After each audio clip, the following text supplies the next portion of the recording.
Lisa Chen stared at the stack of bills on her kitchen table, her coffee growing cold as she tried to make the numbers work.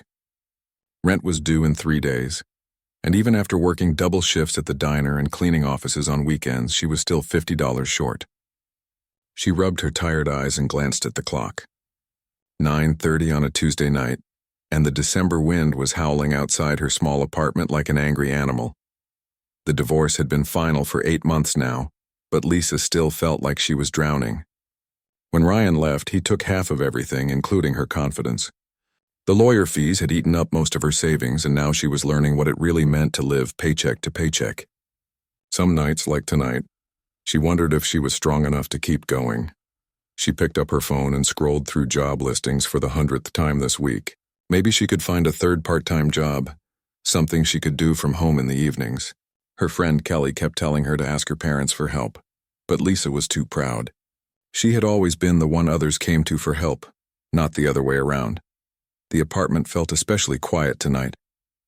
Her upstairs neighbors, the family with 3 kids, had moved out last week. Mrs. Rodriguez next door was visiting her sister in another state.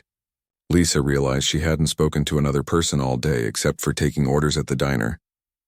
The loneliness was almost as heavy as the worry about money. She was about to head to bed when the knocking started. Not the gentle tap of a neighbor, but desperate, urgent pounding that made her jump. Lisa froze, her heart racing. Who would be knocking at this hour? And that sound, it was almost frantic. The knocking came again, harder this time, followed by a man's voice. "Please, if anyone's home, we need help. My daughter is sick." Lisa crept to the front door, her bare feet silent on the cold floor. She had learned to be careful living alone. The neighborhood wasn't terrible, but it wasn't great either. She pressed her eye to the peephole and gasped at what she saw. A man stood on her doorstep, and he looked desperate. His dark hair was wet from snow, and his jacket looked thin and worn. But what made her heart clench was the little girl in his arms. She couldn't have been more than 8 or 9 years old, wrapped in what looked like a car blanket that had seen better days. Even through the peephole, Lisa could see the child was shivering violently. "Sir?" Lisa called through the door, trying to keep her voice steady. "What's wrong?" "Please, ma'am, I know this is strange, but my daughter Sophie has a fever, and we don't have anywhere warm to go. Our car broke down and the shelters are all full. I just need somewhere warm for her tonight." Lisa's mind raced. Every instinct screamed at her not to open the door to strangers. She had watched enough crime shows to know better. But when she looked through the peephole again, she saw the man gently adjusting the blanket around the little girl, whispering something in her ear that made her nod weakly. The wind picked up outside, rattling her windows. The weather report had warned about a dangerous storm moving in, with temperatures dropping below freezing. Lisa thought about her own struggles, her empty bank account, her lonely evening. Then she thought about that little girl shivering in the cold. She made a decision that surprised even herself. "Okay, just a minute," she called out, turning the deadbolt and chain lock. When she opened the door, the full force of the wind hit her, along with the reality of what she was seeing. The man looked to be in his early 30s, with kind eyes that were filled with worry and exhaustion. His clothes were clean but old, and she could see his breath in the frigid air. The little girl in his arms had flushed cheeks and glassy eyes that spoke of fever. She was conscious but barely, her small hand clutching her father's jacket. "Thank you," the man said, his voice thick with relief and emotion. "I'm Jake, and this is Sophie. I promise we're not dangerous. We just need somewhere warm until morning." Lisa stepped aside, and they hurried in from the cold. The apartment immediately felt smaller with other people in it, but somehow warmer too. She quickly closed the door against the wind and turned to face her unexpected guests. "I'm Lisa," she said, already moving toward the couch. "Here, put her down here. Let me get some blankets." Jake gently laid Sophie on the couch, and Lisa could see how careful he was with her, how his hands shook slightly as he brushed her hair back from her forehead. The little girl's eyes fluttered open, and she looked around the unfamiliar room with confusion. "Daddy," she whispered, her voice hoarse. "It's okay, sweetheart. This nice lady is letting us stay warm tonight. Can you say thank you?" Sophie turned her fever-bright eyes to Lisa and managed a small smile. "Thank you, miss." Lisa's heart melted completely. She hurried to her bedroom and grabbed every blanket she owned, along with her softest pillow. When she returned, Jake was kneeling beside the couch, taking off Sophie's wet shoes with gentle hands. "She's burning up," Jake said quietly. glancing up at Lisa with worried eyes. The fever started this morning, but it's gotten worse. I was trying to get her to the hospital, but our car died about 6 blocks from here. I've been carrying her, looking for help. Lisa knelt down and carefully placed her hand on Sophie's forehead. The child was indeed very warm, and Lisa could hear a slight wheeze when she breathed. Have you given her anything for the fever? Lisa asked. I had some children's medicine, but it's gone. I haven't been able to get more. Jake's voice was quiet, and Lisa heard something in it. Shame, maybe, or embarrassment. Lisa stood up, her mind already working. I think I have some children's fever reducer. My sister's kids were here last month. She paused, looking at this stranger who had somehow ended up in her living room. When did you two last eat? Jake's face reddened slightly. Sophie had some crackers this afternoon. I'm fine, that was answer enough. Lisa could see the careful way he was rationing everything, probably giving most food to his daughter. She thought about her own empty refrigerator, the can of soup she had been planning for her own dinner. I'll see what I can find, she said simply. As she searched through her kitchen cabinets, Lisa found herself wondering what had brought a father and daughter to her door on this cold night. Jake seemed educated, well-spoken. Sophie, even sick, was polite and well-behaved. Whatever their story was, Lisa could tell they weren't used to asking for help. She heated up her can of soup and made some toast, then found the children's medicine her nephew had left behind. When she returned to the living room, she found Jake sitting on the floor beside the couch, holding Sophie's hand while she dozed fitfully under the pile of blankets. Here, Lisa said softly, not wanting to wake the child. The medicine first, then some food if she can manage it. Jake looked up at her with an expression of such gratitude that Lisa felt her throat tighten. I don't know how to thank you, he said. You don't even know us and you're being so kind. Lisa settled into her armchair, watching as Jake carefully woke Sophie to give her the medicine. Everyone needs help sometimes, she said, surprised by her own words. Maybe she was saying it as much for herself as for them. Outside, the storm was getting worse, but inside her small apartment, Lisa felt something she hadn't experienced in months. Purpose. For the first time since her divorce, she felt like she was exactly where she needed to be. Lisa woke up the next morning to the sound of quiet voices in her living room. For a moment, she forgot about her unexpected guests and wondered why her TV was on. Then it all came rushing back. The storm, the desperate knocking, the sick little girl. She padded out in her robe and slippers to find Jake sitting on the floor beside the couch, reading quietly to Sophie from one of the magazines Lisa had lying around. Sophie looked much better. Her cheeks weren't as flushed and her breathing seemed easier. Good morning, Lisa said softly, not wanting to startle them. Jake looked up with a smile that transformed his tired face. Morning. Sophie's fever broke about an hour ago. The medicine really helped. I feel much better, Sophie said, sitting up slowly. Thank you for helping us, Miss Lisa. Lisa felt her heart warm at the child's polite manner. You're very welcome, sweetie. Are you hungry? I could make some breakfast. As Lisa rummaged through her kitchen, she realized how little food she actually had. Some eggs that were close to their expiration date, half a loaf of bread, and not much else. She had been planning to grocery shop after her next paycheck. But she cracked the eggs into a pan anyway, making them stretch as far as possible. Miss Lisa, Jake appeared in the kitchen doorway. I don't want to overstep, but I noticed your heater making some strange noises last night. Would you mind if I took a look? I have some experience with repairs. Lisa paused, spatula in hand. The heater had been acting up for weeks, making grinding sounds and barely putting out warm air. Her landlord kept promising to fix it, but nothing ever happened. You really don't have to do that, she said. I'd like to help. You've done so much for us. Jake ran a hand through his hair, looking embarrassed. To be honest, I feel pretty useless right now. Letting me fix something would actually help me feel better. There was something in his voice, a quiet pride that Lisa recognized. She knew what it felt like to need to feel useful. Okay, if you're sure. The toolbox is in the hall closet. While Jake worked on the heater, Lisa served breakfast to Sophie, who ate slowly but steadily. The little girl was curious about everything, asking polite questions about Lisa's apartment, her job, whether she had any pets. Daddy and I used to have a dog, Sophie said, picking at her toast.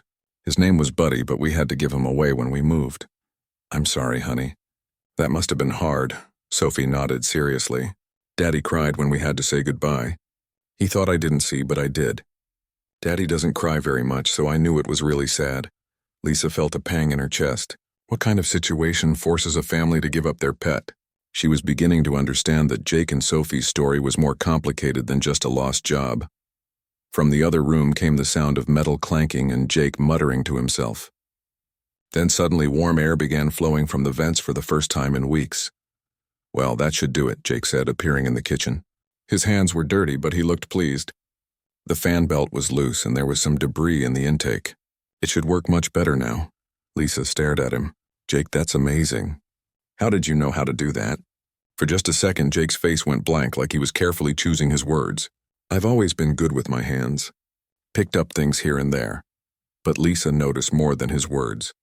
She noticed how he had diagnosed the problem quickly, worked efficiently, and fixed it completely. This wasn't someone who had just picked up things here and there. This was someone with real training. After breakfast, while Sophie rested on the couch watching cartoons on Lisa's old TV, Jake asked if there was anything else he could help with. Lisa mentioned the leaky faucet in her bathroom that had been dripping for months. I can take a look, Jake offered. Lisa watched from the doorway as Jake examined the faucet with the confidence of someone who knew exactly what he was doing. He tested the handles, checked under the sink, and quickly identified the problem. You need a new washer in the valve seat, he said. It's a simple fix. If you have a hardware store nearby, I could get the part. Should cost less than $5. You really know your way around plumbing, Lisa observed. Again, that careful pause. My dad taught me some things when I was young. But Lisa was starting to notice other details. Jake's hands were rough and calloused, but not from recent work. These were hands that had seen years of physical labor. His jeans were worn, but good quality. And there was something about the way he moved, purposeful and efficient, like someone used to working under pressure. Most puzzling was his way of speaking. Jake had an educated vocabulary and spoke clearly, but sometimes he would start to say something and then catch himself, like he was editing his words. When Sophie mentioned before, Jake would quickly change the subject. Jake, Lisa said carefully as he packed up the tools. Can I ask what kind of work you used to do? His hand stilled for a moment. Construction mostly. General labor. The economy's been tough, you know. Work dried up. It was a reasonable answer, but something about it felt incomplete. Construction workers didn't usually have the kind of precise diagnostic skills Jake had shown with her heater. And there was something about his posture, the way he carried himself, that suggested more than general labor. Later that afternoon, while Jake and Sophie were both napping, Lisa found herself really looking at their belongings for the first time. They didn't have much with them, a small backpack that looked like it held maybe 2 changes of clothes, Sophie's worn stuffed rabbit, and Jake's jacket. But what caught her attention was Jake's watch. He wore it constantly, even while working on the heater. It looked expensive, the kind of watch someone would get for years of service or a special achievement. The metal was scratched but well maintained. Why would someone facing homelessness keep an expensive watch instead of selling it? When Jake woke up, Lisa offered to make lunch. As she worked in the kitchen, she could hear him talking quietly on his phone in the hallway. She wasn't trying to eavesdrop, but his voice carried. No, we're fine. I know, but I can't. Not yet. Tell them I need more time. The conversation was brief, and when Jake returned to the living room, he looked troubled. Lisa pretended not to notice, but she wondered who he had been talking to and what he needed more time for. That evening, as they shared another simple meal, Sophie fell asleep on the couch again. Jake covered her gently with blankets, and Lisa was struck by how tender he was with his daughter. There was something protective in the way he watched over her, like he was constantly alert for danger. Jake, Lisa said quietly, not wanting to wake Sophie. I hope you don't mind me asking, but how long have you two been on your own? Jake was quiet for a long moment, staring at his hands. 3 months, he finally said. Since August, and before that? Another pause. Before that, things were different, better. But sometimes life changes everything in one day, you know? Lisa did know. Her divorce had felt exactly like that. One day she was married. The next day, her whole world was different. The important thing is that you have each other, she said. Jake looked at Sophie sleeping peacefully, and Lisa saw something pass across his face. Love, certainly, but also fear and a kind of desperate determination. "Yeah," he said softly. "She's everything to me. I'll do whatever it takes to keep her safe." Something in his voice made Lisa think that Jake wasn't just talking about keeping Sophie warm and fed. There was something else he was protecting her from, something that had driven them from their previous life into this uncertain one. As Lisa got ready for bed that night, giving up her room again so Sophie could sleep comfortably, she found herself more curious than ever about her mysterious house guests. By the third day, it felt like Jake and Sophie had always been part of Lisa's life. The storm had passed, but Jake hadn't mentioned leaving, and Lisa found herself hoping he wouldn't. For the first time in months, her apartment felt like a home instead of just a place to sleep. Sophie was completely recovered and full of energy. She helped Lisa fold laundry, chattering constantly about everything and nothing, but it was her casual comments that kept catching Lisa's attention. "Daddy used to wear a uniform to work," Sophie said, carefully matching socks. "It was really nice. Navy blue with shiny buttons. Mommy always said he looked handsome in it." Lisa glanced toward the kitchen where Jake was fixing her broken cabinet door. "What kind of uniform, sweetie?" "I'm not supposed to talk about before," Sophie said quickly, then looked worried. "Daddy says it's better to think about what comes next." Lisa's curiosity grew stronger. What kind of job required a navy blue uniform with shiny buttons? Police, security, military, and why wasn't Sophie supposed to talk about it? Jake appeared in the doorway, tools in hand.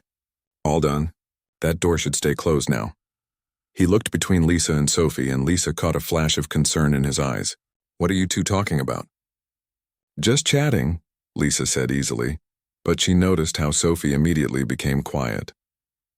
That afternoon, while Sophie was taking a nap, Jake's phone rang. He stepped out into the hallway to answer it, but Lisa could still hear parts of the conversation through the thin walls. "I told you I'm not ready. She's been through enough." "No, you can't just..." "Look, I know what everyone thinks, but I can't be that person right now." When Jake came back inside, he looked upset. Lisa pretended to be busy cleaning, but she noticed his hands were shaking slightly. "Everything okay?" she asked gently. "Just people from before. They want things I can't give right now." Jake sat heavily on the couch, running his hands through his hair. "Sometimes starting over means leaving everything behind, even the good things." Lisa wanted to ask more, but something in Jake's expression stopped her. Instead, she made tea and sat beside him. "You know," she said carefully, "sometimes when we're running from something, we end up running from the help we need too." Jake looked at her sharply. "What makes you think I'm running from something?" "I'm not judging. I ran too in my own way. After my divorce, I stopped talking to most of my friends, stopped going places we used to go together. Sometimes running feels safer than facing things." Jake was quiet for a long moment. "What if the thing you're running from is yourself? What if everyone expects you to be someone you don't know how to be anymore?" Before Lisa could answer, Sophie appeared in the doorway, rubbing her sleepy eyes. "Daddy, are you sad again?" Jake's expression immediately softened. "No, sweetheart. I'm okay." Sophie climbed onto the couch between them. "Mommy used to say that being sad is okay, but staying sad isn't. She said you have to let people help you feel better." Jake's eyes filled with tears, and Lisa felt her heart break a little. Whatever had happened to Sophie's mother, it was still very raw for both of them. "Your mommy sounds like she was very wise," Lisa said softly. "She was the best mommy ever," Sophie said matter-of-factly. "She used to help people too, just like Daddy did. They helped people who were scared or hurt." Jake tensed beside her. "Sophie, what?" Sophie looked up at him innocently. "I'm not saying anything bad. You and Mommy were heroes." "That's not a secret, heroes." Lisa filed that word away, along with everything else that didn't quite add up about Jake's story.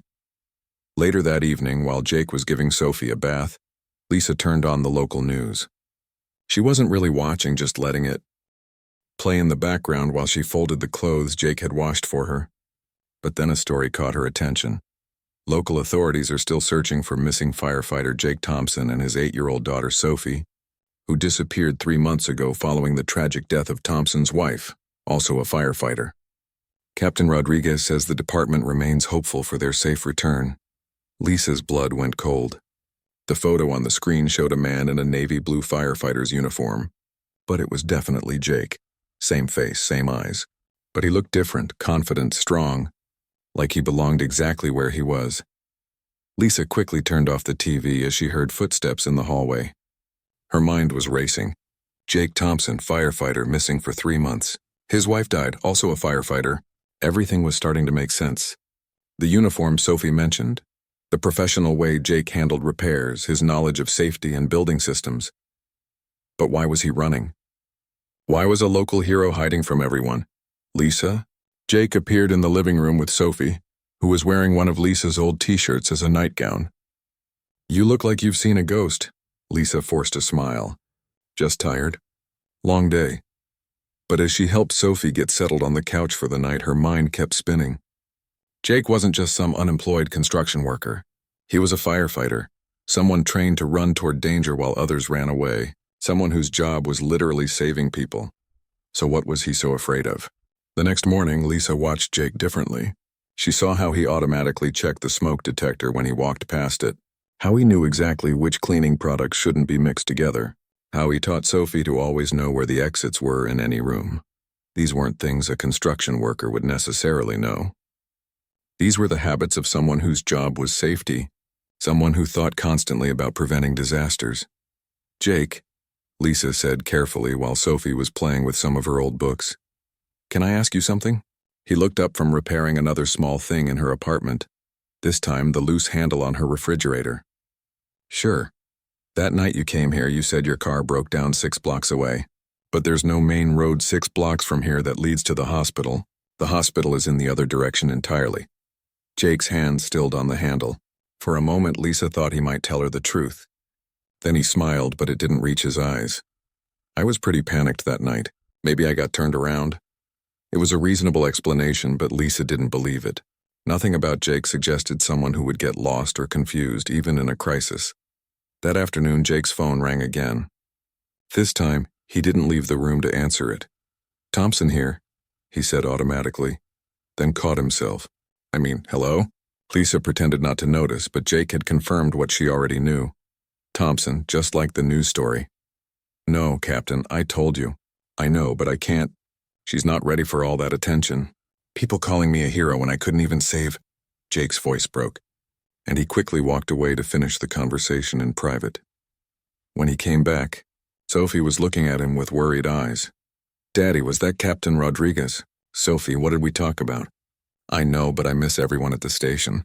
And I miss Mommy's friends, too." Jake knelt down in front of his daughter. "I know, sweetheart. I miss them, too. But sometimes grown-ups need time to figure things out." Lisa felt like pieces of a puzzle were falling into place, but she still couldn't see the whole picture. Jake was clearly running from his life as a firefighter, but why? What could have happened that would make a hero want to disappear? As she watched father and daughter together, Lisa realized something else.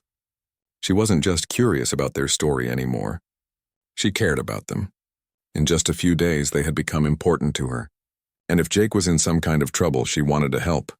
The question was, how do you help someone who's determined to handle everything alone? Lisa was washing dishes when she heard Sophie crying in the bathroom. Not the normal crying of a child who had fallen down, but deep, heartbroken sobs that made Lisa drop everything and run. She found Sophie sitting on the bathroom floor, holding a small plastic medical bracelet that must have fallen out of her backpack. The little girl looked up at Lisa with tears streaming down her face. "I miss Mommy so much," Sophie whispered. Today would have been her birthday. Lisa's heart broke as she knelt down beside the child. "Oh, sweetheart, I'm so sorry." Sophie held up the medical bracelet, and Lisa could see it was worn from being handled so much. This was Mommy's. She wore it because she was allergic to some medicines. Daddy said I could keep it to remember her. Lisa gently took the bracelet to look at it, and her breath caught. The name engraved on it read Michelle Thompson with medical information below. Thompson, the same last name from the news story. But Jake had told her their last name was Miller. "Sophie," Lisa said carefully.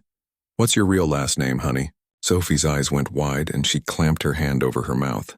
"I'm not supposed to tell. Daddy said we're the Miller family now." Before Lisa could respond, Jake appeared in the doorway. He took one look at Sophie's tear-stained face and the medical bracelet in Lisa's hands, and his face went completely white. "Sophie, go to the living room." "Please," he said quietly, "but Daddy..." "Now, Sophie." The little girl scrambled up and ran past her father. leaving Lisa and Jake alone in the small bathroom. The silence stretched between them, heavy with unspoken truths. "Her name was Michelle," Jake said finally, his voice barely above a whisper. "My wife, she died 4 months ago." Lisa stood up slowly, still holding the bracelet. "Jake Thompson," she said softly. "I saw the news story. You're the firefighter who's been missing." Jake's shoulders sagged like all the fight had gone out of him. "So now you know." "I've known for a couple days, but I don't understand why you're running. The news called you a hero." Jake laughed, but there was no humor in it. "A hero. That's what everyone keeps saying." "You want to know what kind of hero I am, Lisa?" He walked past her into the living room, where Sophie was curled up on the couch, still sniffling. Jake sat beside his daughter and pulled her close. "Tell her, Daddy," Sophie said quietly. "Tell her about Mommy and the fire." Jake closed his eyes for a moment, then looked at Lisa. 6 months ago, there was a warehouse fire downtown. Big one. Michelle and I were both on duty that night. She was a firefighter too. Worked at Station 12 across town. Lisa sat down in her chair, sensing this was a story Jake needed to tell. "We got called in for backup. The building was full of people, some kind of illegal party or something. Michelle's team was handling evacuations while my team fought the fire." Jake's voice was steady, but Lisa could see his hands shaking. "I was inside when I heard on the radio that part of the building had collapsed. Michelle's team was trapped." Sophie pressed closer to her father, and Jake tightened his arms around her. "I left my post, abandoned my team to go find her. By the time I got there, other crews had already pulled her out, but..." Jake's voice broke. "She had inhaled too much smoke. Severe lung damage. She spent 3 weeks in the hospital before." "Daddy saved 6 people that night before he came looking for Mommy," Sophie said proudly. "The newspaper said so. But I didn't save the one person who mattered most," Jake said bitterly. "And after the funeral, everyone wanted to give me medals and call me a hero. The city wanted parades.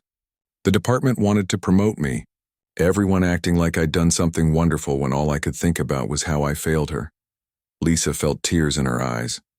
"Jake, you can't blame yourself, can I?" Jake stood up abruptly, pacing to the window. "I'm trained to follow orders, to stay with my team. But when it came to Michelle, I panicked. I made emotional decisions instead of smart ones. What if I'd stayed at my post? What if I'd trusted the other teams to do their jobs? Maybe I could have prevented the collapse that trapped her in the first place. Or maybe 6 more people would have died," Lisa said firmly. "You saved 6 lives that night, but not hers." Jake's voice was raw with pain. "After the funeral, I couldn't sleep, couldn't eat. Every time the alarm went off at the station, I froze up.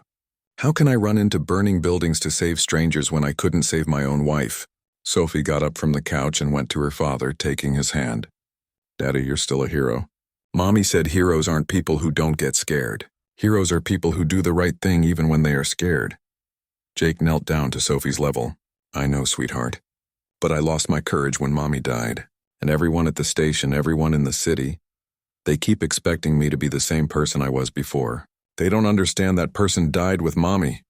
"So you ran," Lisa said, understanding flooding through her. "I took Sophie and left. Couldn't handle one more person telling me how brave I was, how Michelle would be proud, how I needed to honor her memory by going back to work." Jake sat back down heavily. "Captain Rodriguez kept calling, saying they'd hold my job, that I just needed time. The mayor's office wanted to give me a commendation, but every time someone called me a hero, all I could hear was the sound of that building coming down."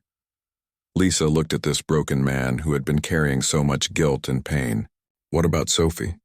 Doesn't she miss her old life?" "I miss my friends at the station," Sophie said sadly. "And Mommy's friends from her station too. Uncle Rodriguez used to take me for ice cream. And I miss my room and my toys and my school." Jake's face crumpled. "I know, baby. I know I've messed everything up. I couldn't breathe there anymore. Everywhere we went, people stared and whispered about the hero firefighter and his poor daughter. I felt like I was suffocating." "So you've been living in your car for 3 months," Lisa said. "We stayed in shelters sometimes. Cheap motels when I could find work. I've been doing odd jobs, paying cash, trying to stay off the radar. But it's been hard, especially when Sophie got sick." Lisa thought about everything she'd learned. This wasn't a story about a deadbeat dad or a man running from responsibility. This was about grief so deep it had made someone lose sight of who they were. "Jake," she said gently, "what do you think Michelle would say if she could see you now?" Jake's eyes filled with tears. "She'd probably tell me I'm being an idiot. Michelle never let me wallow in anything. She'd say I was dishonoring her memory by hiding instead of helping people. She'd want Daddy to be happy again," Sophie added. "And she'd want me to go back to school and see my friends." Jake pulled Sophie close and buried his face in her hair. "I'm so sorry, sweetheart. I've been so selfish, thinking only about my own pain. You've lost everything too, and instead of helping you heal, I've been dragging you around the country, running from ghosts." Lisa watched them hold each other, and she made a decision that surprised her. These people had wandered into her life when she needed them most, and now they needed her. "Jake," she said firmly, "it's time to stop running." Jake stared at Lisa with eyes full of fear and resignation. "So what happens now? You call the police? Child services? I know how this looks. I took my daughter and disappeared for 3 months." Lisa stood up and walked over to him. "Jake, look at me." He raised his eyes reluctantly. "I'm not calling anyone. Not unless you want me to." Jake blinked in surprise. "But I lied to you. About everything. You protected yourself and Sophie the only way you knew how." Lisa sat down across from him, her voice gentle but firm. "Do you want to know what I see when I look at you?" Jake shook his head, but Lisa continued anyway. "I see a man who loved his wife so much that losing her broke him completely. I see a father who has spent 3 months putting his daughter's needs before his own, even when he was falling apart inside. I see someone who fixed my heater and my faucet and asked for nothing in return." Lisa's voice grew stronger. "I see a man who opened the door that night because a child was sick, not because he knew I would help." Tears were streaming down Jake's face now. "But everyone expects me to be this hero, and I don't know how to be that person anymore." "Then don't be that person," Lisa said simply. "Be this person. The one sitting right here." Sophie climbed onto her father's lap and wiped his tears with her small hands. "Daddy, I don't need you to be a hero. I just need you to be my daddy." Lisa felt her own eyes filling up. "Jake, can I tell you something about my divorce?" He nodded, wrapping his arms around Sophie. "When Ryan left, I felt like such a failure. We'd been together for 8 years, and everyone thought we were the perfect couple. When it ended, I was so ashamed that I stopped talking to most of our friends. I quit the book club we belonged to, stopped going to the gym we both used, even changed grocery stores to avoid people who might ask how I was doing." Lisa took a deep breath. "I spent months hiding in this apartment, working jobs where I didn't have to really talk to people, convincing myself that I was protecting myself from more hurt. But really, I was just scared that everyone could see what a failure I was." "But you're not a failure," Jake said quietly. "Neither are you. But it took me months to figure out that running away from people who cared about me wasn't protecting me. It was just making me more alone." Lisa leaned forward. "Jake, grief isn't something you get over. It's something you learn to carry. And you can't carry it alone." Sophie looked up at her father. "Remember what Mommy used to say about the heavy boxes at the station?" Jake smiled for the first time in days. "She always said that's why we work as a team. No one person tries to carry everything alone. Maybe it's time to let your team help you carry this," Lisa suggested gently. Jake was quiet for a long time, holding Sophie and thinking. Finally, he pulled out his phone and stared at it. "I don't even know what to say to them. Hey, sorry I disappeared for 3 months, but I'm ready to come back now." "How about we start with just one person," Lisa said. "Someone you trust." Jake scrolled through his contacts and stopped at one name. "Captain Rodriguez. He's been calling every week since we left." "What do you think he really wants when he calls?" "Probably to make sure we're okay. Tony's a good man. He was Michelle's captain before he got promoted. He spoke at her funeral." Jake's thumb hovered over the call button. "What if he's angry? What if they don't want me back? What if they do?" Lisa countered. Sophie looked up at her father with hopeful eyes. "I miss Uncle Tony." Jake took a deep breath and pressed call. Lisa could hear it ringing on speaker. "Thompson? Jake, is that really you?" The voice on the other end was filled with relief and concern. "Hey, Captain. It's me. Thank God. Are you okay? Is Sophie okay? We've been worried sick." Jake's voice broke. "Tony, I'm so sorry. I couldn't. Hey, take it easy. Are you somewhere safe?" Jake looked at Lisa, who nodded encouragingly. "Yeah, we're safe. We're with a friend. Good. That's all that matters right now. Jake, I want you to listen to me, okay? No one here is angry with you. We understand that you were hurting.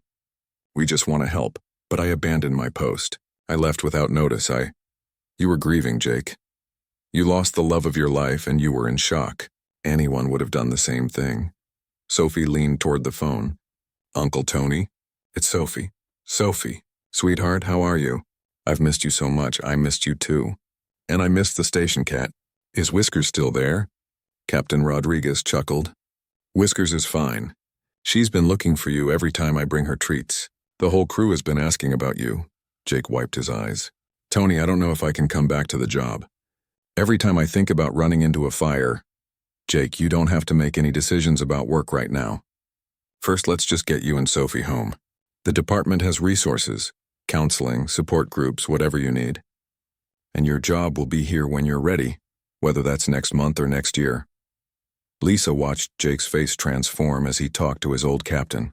She could see hope creeping back in, replacing some of the fear and shame he'd been carrying. There's something else, Captain Rodriguez said. Michelle's parents have been worried sick about you both. They want to see Sophie. They understand why you needed time, but they miss their granddaughter. Sophie's eyes lit up. Grandma and Grandpa miss me? They talk about you every day, sweetheart. Jake covered his face with his free hand. I didn't even think. I was so focused on my own pain that I forgot Sophie has other people who love her too. That's what grief does, Captain Rodriguez said kindly. It makes everything else disappear for a while. But you're talking to me now, and that's what matters. They talked for another 20 minutes, making plans for Jake and Sophie to come home. Captain Rodriguez promised to arrange counseling and gave Jake the name of a therapist who specialized in helping first responders deal with trauma. When Jake finally hung up, he looked lighter somehow, like a weight had been lifted from his shoulders. I can't believe they still want me back, he said, shaking his head. Of course they do, Lisa said. You're part of their family. 6 months later, Lisa stood in her kitchen making coffee for 3 instead of 1. The apartment was fuller now. Sophie's drawings covered the refrigerator and Jake's work boots sat by the door next to Lisa's shoes. Jake had returned to the fire department, but with modifications. He worked with the training division now, teaching new recruits about safety and rescue techniques. The counseling had helped him understand that his reaction the night Michelle died wasn't cowardice. It was love. And that love didn't make him less of a firefighter. It made him human. Sophie was thriving in her old school, surrounded by friends who had never stopped asking about her. She spent weekends with Michelle's parents, who treated Lisa like another daughter. Lisa's life had changed too. With Jake's encouragement and skills training, she had started a small handyman business. Turns out there were lots of people who needed help with basic home repairs, and Lisa found she had a talent for it. She wasn't rich, but she wasn't struggling anymore either. You know, Jake said, coming into the kitchen and wrapping his arms around Lisa from behind. I never thanked you properly. For what? For seeing me when I couldn't see myself. For reminding me that sometimes the people who need saving are the ones doing the saving. Lisa leaned back against him, watching Sophie play in the living room. Their little family wasn't traditional, but it was theirs. Sometimes the best things in life come from the most unexpected places. A desperate knock on the door. A decision to help strangers. A choice to stop running and start healing. Lisa had opened her door to let them in from the cold, but somehow, they had all saved each other.